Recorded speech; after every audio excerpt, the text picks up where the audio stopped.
Hey, what's going on YouTube? Welcome back to Subi Vet. In today's video, I'm going to be showing you guys how to replace the trunk release switch or button. That's going to be the exterior one right here. As you can see, it does still work, but I have noticed that it's starting to dry rot. So I bought a replacement, and I'm going to show you guys how to go ahead and switch it out. Alright, so now that we're in the back of the trunk here, let me go ahead and show you real quick. So this right here is the worn out unit right there. You can see it is starting to crack pretty bad. Still works, but it's on its last leg. So I went ahead and got a replacement off of Amazon. So that's the replacement right there. This right here is the item number if you guys are curious. It does say that it is for a Subaru Crosstrek or Impreza or whatever, and if you buy this link, it says it does not fit this car. But if you cross-reference the original item number, it does come up with this one, and it does appear to be the same one. So we're gonna go ahead and check it out. So this video is not posted, so it obviously, you know, wouldn't work. So if I'm posting it, it definitely already works. So we have these clips up here.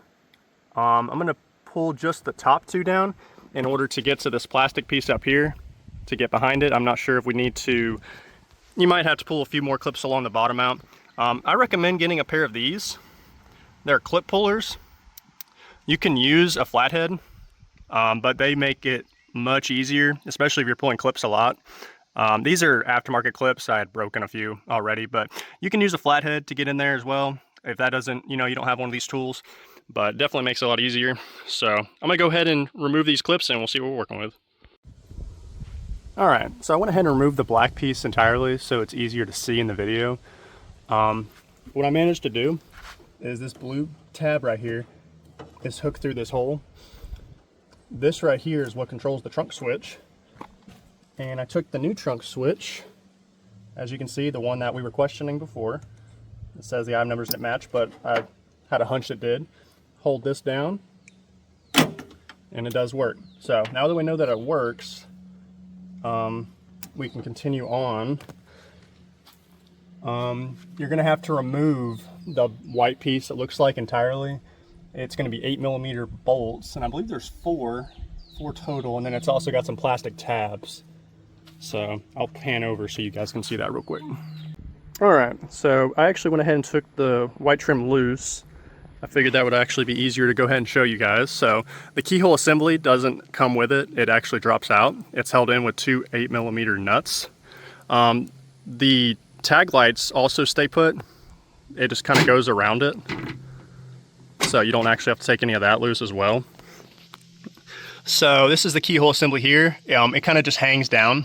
So that right there is the hole it came out of. It had, like I said, it was two 8mm nuts onto those studs. So it just drops out. The electrical connections for the tag lights, you can leave all those put.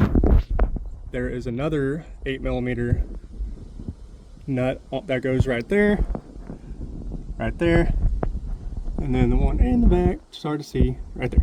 So you had 1, 2, 3, 4, 5, and then there was this plastic piece right here, and you press that together. It's kind of difficult. That trim removal tool for the clips actually comes in handy because you have to squeeze it together. Also use a pair of needle nose pliers. You're going to squeeze it and press up, and then it will release this white piece here.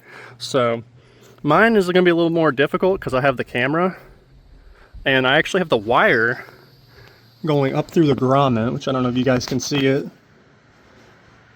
Kind of hard to see it, but it's right there. There's a little, I had to make an additional hole for the wire for the rear camera to pass through, so I'm gonna have to mess with that. But essentially, I'll go ahead and pull up on this right here, and there she is. She is right up there. So I just got to pull that loose, and then I'm gonna go ahead and you just remove that grommet. So I'm gonna go and loosen it up for you, and I'll show you guys how it comes out. All right, so this right here is what it looks like when it's removed. This piece right here has these plastic tabs that you can press in, and you're going to push it out this way, and it comes out the back up here. The grommet is the same way. You're going to push it out from the inside, and it pops out right here. So this right here is what I was saying. I have my reverse camera, goes right here. I have that wire passing through this grommet here. So I'm going to have to redo that but I'll go ahead and take that loose, and I'll go ahead and, you know, mock up the new one in place. And yeah, I'll show you guys what we're working with after that's done. All right, so went ahead and got this part of the grommet torn open where the camera was passing through. So now you have this hole right here, the grommet, you're just gonna kind of squeeze it together. And it's a little bit of a squeeze there. Okay, and then that's just gonna pass right through, and she's out, and that's it. So all you do is slide the new one in, and then if you don't have a backup camera, I don't know if the factory backup camera is, this is an aftermarket one, if it also went through the grommet, but if that's not the case with yours, all you have to do is slide it through and, you know, reverse the process, and she should snap right in. So I'm gonna go and throw this new one in, and see you guys in a second. Okay, so I figured since I had it apart, I'd go ahead and give it a quick wipe down, get some of that heavy crud out of the way. But as you can see, went ahead and got the new one put in, got the grommet situated. Fits just fine, just like the original. No more dry rotting. I did test it out as well, and it's actually faster than the old one, so it tells me the old one was definitely on its way out. So, fish the grommet through on this side right here, and it goes in, it seats pretty well. This right here is how that connection goes, if I didn't show you guys before, and that's where the blue tab snaps in, which you guys will see on your own car if you guys are attempting this.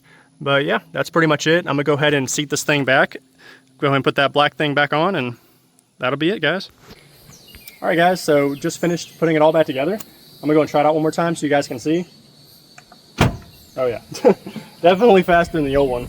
So this old one here, being as shot as it was and being dry rotted, you would have to hold it down for about 5 to 10 seconds, and then it would still be real hesitant when it wanted to open. This one, press one time, nice audible click, and it opens up right away. So yeah, definitely recommend it. You guys are having trouble with yours as well. Pretty simple, as you guys can see, not too hard to do. I'll put a link in the description if you guys want to buy this one. I got it on Amazon, it was like $7 or $8. Pretty good one. It's like I said, it doesn't say it's for the Subaru BRZ, but as you can see, works just fine. It's made for other Subarus, so they're pretty generic across all the line of Subarus, I'm sure. But yeah, appreciate you guys watching. If you do me a favor, hit that subscribe button. I'm trying to hit 1,000 subscribers this year. I'm trying to make more content, so that would really help me out. But until then, you guys take care, and I'll see you next time.